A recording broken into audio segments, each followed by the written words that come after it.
Assalamualaikum warahmatullahi wabarakatuh. Perkenalkan, saya Marisa Aurelia Prawoto dari kelas MPIB dengan NRP 012049. Pada kali ini akan menjelaskan mengenai EIS atau Electrochemical Impedance Spectroscopy atau dalam bahasa Indonesianya spektroskopi impedansi elektrokimia. Pertama-tama, kita akan membahas tentang apa itu definisi dari EIS ini sendiri.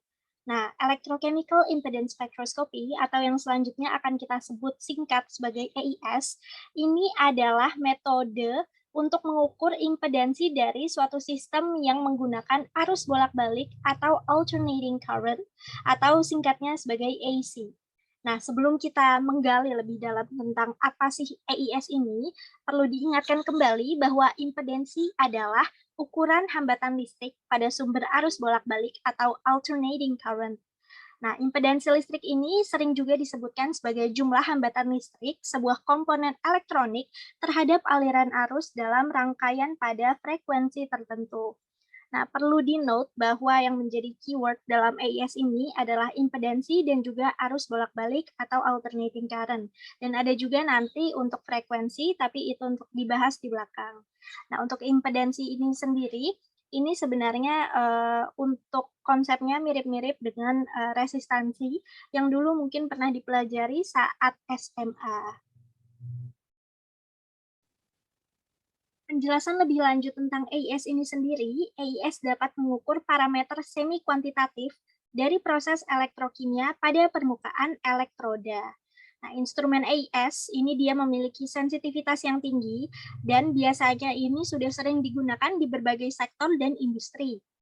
EIS sendiri diukur dengan cara memasang potensial bolak-balik atau AC pada suatu sel elektrokimia, lalu nanti arus yang diukur itu akan melalui sel tersebut. Jadi arus yang ada di dalam sel tersebut itulah yang akan diukur. Nah, respon yang akan didapatkan adalah berupa sinyal arus alternating current dalam bentuk potensial sinusoidal. Jadi nanti untuk datanya sendiri plotnya akan berbentuk sinusoidal seperti ini. Nah, sinyal arus tersebut kemudian dapat dianalisis lebih lanjut sebagai penjumlahan fungsi sinusoidal atau menggunakan Fourier series. Instrumen EIS sendiri ini telah digunakan untuk mempelajari sifat-sifat elektrokimia. Contohnya seperti transport muatan antar membran, kinetika elektroda, dan juga untuk mempelajari double layer capacitance. Nah, untuk EIS sendiri, ini dia telah digunakan dalam bidang seperti contohnya dari elektrokimia, aplikasi biomedis seperti alat untuk mencari mana sel kanker dan sel sehat di dalam tubuh, lalu juga untuk ilmu material seperti contohnya biosensing dan penyimpanan serta konversi energi, mekanisme korosi, dan yang terakhir sintesis elektrokimia. Nah, sebagaimana pada alat lainnya atau instrumen lain, AIS ini sendiri dalam penggunaannya memiliki kelebihan dan kekurangannya masing-masing.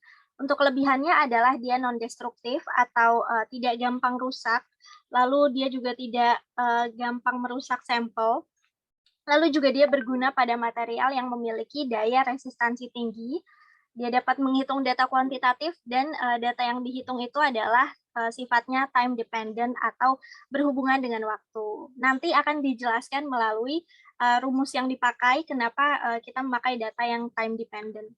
Lalu untuk kekurangannya sendiri adalah alatnya yang mahal dan ketika nanti datanya sudah keluar untuk dianalisis kuantifikasi, ini datanya ini ketika diolah akan sedikit kompleks begitu. Untuk pengukuran dari AIS ini sendiri, ini ada 3 tahap. Yang pertama, kita pasang dulu potensial atau arus bersinyal AC atau alternating current yang lemah, sekitar 1 sampai 10 mV. Yang kemudian frekuensinya ini boleh konstan atau boleh juga bervariasi. Walaupun yang saya baca di kebanyakan sumber menyebutkan bahwa lebih baik frekuensinya itu lebih bervariasi dibandingkan konstan. Nah, lalu selanjutnya responnya diukur dan impedansi pada tiap frekuensinya itu dihitung. lalu akan dibuat plot, di mana plotnya seperti yang tadi sudah saya sebutkan akan berbentuk sinusoidal seperti ini, dan juga pada akhirnya akan dianalisis. Nah, data yang digunakan untuk dianalisis adalah plotnya ini. Nah, sekarang masuk ke penghitungannya secara rumus. Jadi kita berangkat dari hukum Ohm, di mana di sini resistansi itu sama dengan E atau potensial dibagi dengan I atau arus. Nah, namun di beberapa jurnal itu menyebutkan bahwa untuk hukum Ohm ini dia sifatnya terlalu teoritis atau kurang relevan dengan apa yang sebenarnya terjadi di lapangan. Maka dari itu kita menggunakan penghitungan EIS, di mana R atau resistansinya ini kita ubah menjadi Z atau impedansi. Nah, di sini rumusnya menjadi Z sama dengan ET, potensial pada T tertentu, per IT atau arus pada I tertentu, sama dengan E0 sin omega T per I0 sin omega T plus fase. Ini disebut juga V. Sama dengan Z0 atau impedansi sin omega T per sin omega T plus fase atau V. Nah, sinyal eksitasi ini maksudnya di sini adalah potensial. Sinyal eksitasi potensial ini diekspresikan sebagai fungsi waktu, di mana ET ini sama dengan E0 sin omega T, di mana E0 ini amplitudonya, dan omega itu merupakan frekuensi radial yang kalau dihitung menggunakan frekuensi biasa, maka rumusnya adalah 2πf. Dan di sini perlu diingat bahwa ET ini dia nilainya tidak akan sama dengan E0. Nah, lalu yang kedua, untuk sistem linear, respon sinyal atau arus IT ini akan berubah fase dan amplitudonya juga nanti akan berbeda dengan I0 sebagaimana E atau potensial tadi. Di sini rumusnya juga sedikit mirip, IT sama dengan I0 sin omega T plus fase atau Pi. Nah, di sini impedansi seperti yang saya nyatakan sebelumnya, ini dinyatakan dengan Z atau Z0 dan perubahan fase dinyatakan dengan Pi.